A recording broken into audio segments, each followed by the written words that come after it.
Tardes. Mi nombre es María Guadalupe Robledo Martínez. Estudio en la Universidad Interamericana para el Desarrollo, UNID.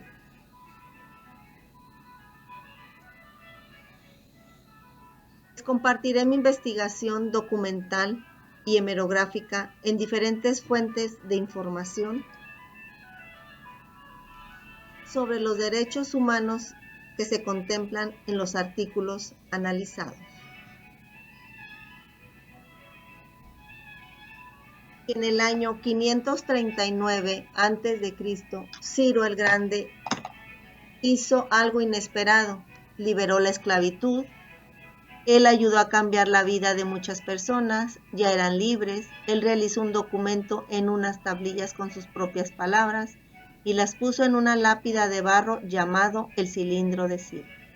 Ahí puso sus primeras declaraciones hacia los derechos humanos. Con el paso del tiempo se llegaron a fomentar los derechos humanos, donde se crearon la Carta Magna, la Petición de Derechos, la Declaración de Independencia, la Declaración de los Derechos del Hombre y del Ciudadano. Después de la Segunda Guerra Mundial se reafirmaron los derechos humanos en la dignidad y el valor del ser humano.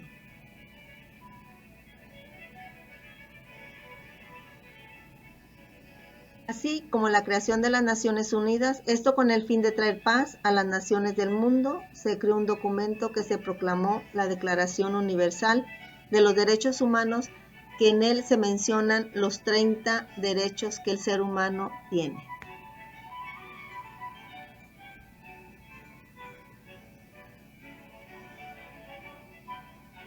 Hablaremos de nuestro México. Se preguntarán, ¿dónde se encuentran los derechos humanos y sus garantías para el ser humano?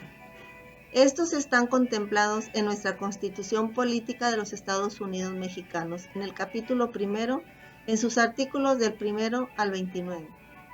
En conjunto, con el uso de los criterios de la Suprema Corte de Justicia de la Nación, a través de sus órganos jurisdiccionales, en un país democrático y constitucional, el derecho se fundamenta en los criterios judiciales para lograr una mejor aplicación.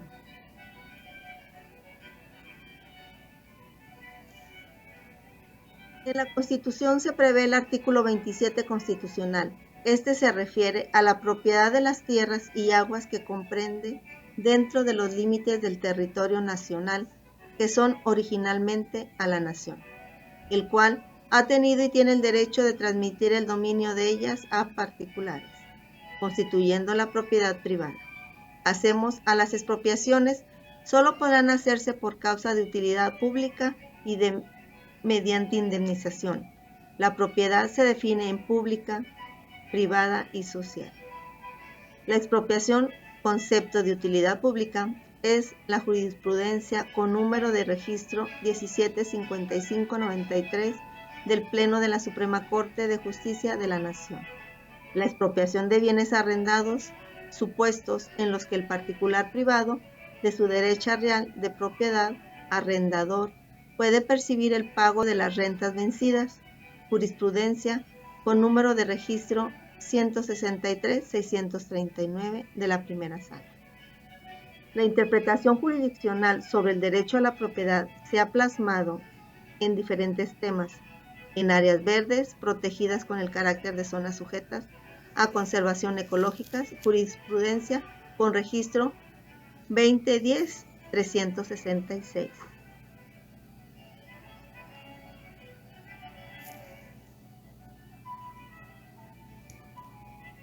En algunos artículos de nuestra Constitución mexicana, donde se contemplan los derechos humanos que tienen relación con las garantías judiciales y específicamente en los artículos 14, 15, 16, 17, 18, 19 y 20, nos dice que ninguna ley se le dará efecto retroactivo en perjuicio de persona alguna, derecho a que en juicio se contemplan las formalidades esenciales del procedimiento. No se autoriza la celebración de tratados para la extradición de reos políticos ni para aquellos delincuentes del orden común que hayan tenido en el país donde cometieron el delito. Nadie puede ser molestado en su persona, la familia, domicilio, papeles o posesiones, sino en el mandamiento escrito de la autoridad competente. Juicios y procedimientos seguidos en forma de juicio en lo que establezca como regla la oralidad. Toda persona tendrá derecho a que se le administre justicia por tribunales que estarán expeditos para implantarla. Nos dice también que las leyes federales y locales establecerán los medios necesarios para garantizar la independencia de los tribunales y la plena ejecución de sus resoluciones, entre otros.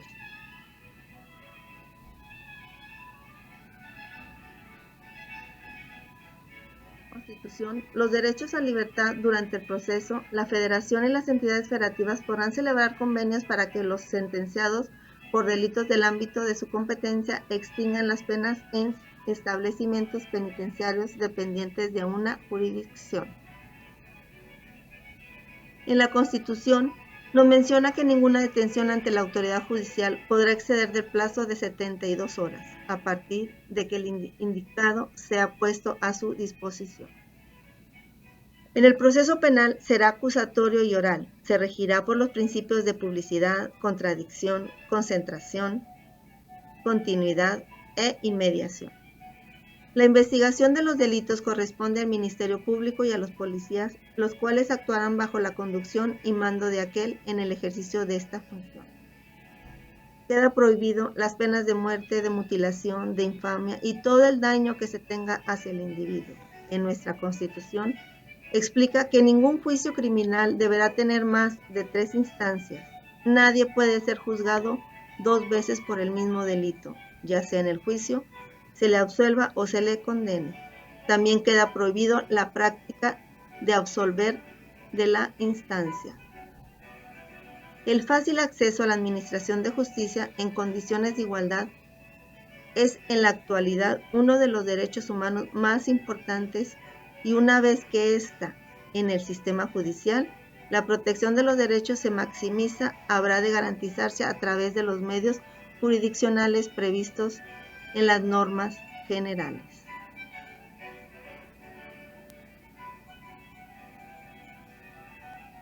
Hablaremos un poco de la Corte Interamericana de Derechos Humanos.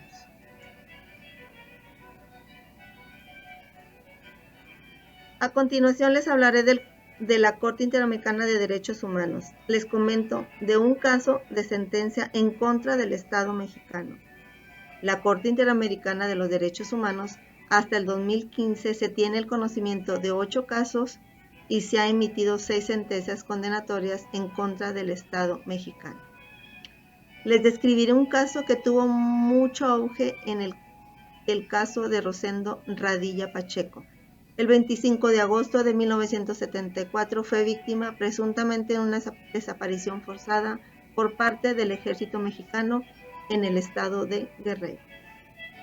Él era una persona muy respetada, exigía y cuestionaba mucho al gobierno en torno al reparto y tenencia de la tierra.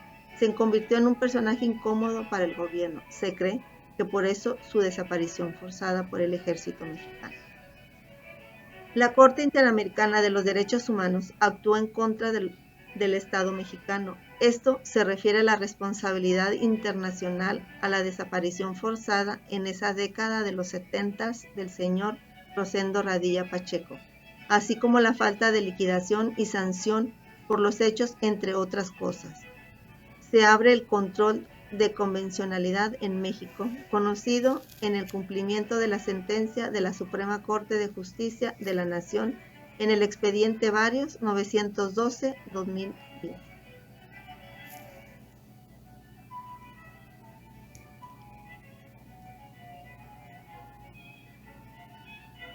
En conclusión,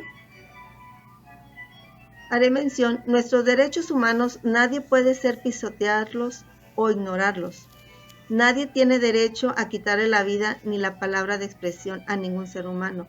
En nuestra Constitución mexicana claramente nos marca en sus artículos los derechos que por obligación deben y debemos cumplir ante nuestra sociedad.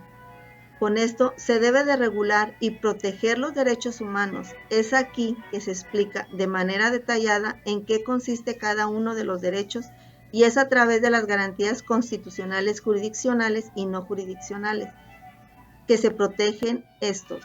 La manera de violentar los derechos consiste en que una autoridad, por acción u omisión, realiza un acto totalmente arbitrario o aplica una ley institucional. Estas acciones se pueden materializar en tortura, detenciones arbitrarias, homicidios, malos tratos, ilegalidad, desaparición forzada, así como el caso de Rosendo Pacheco, entre otros.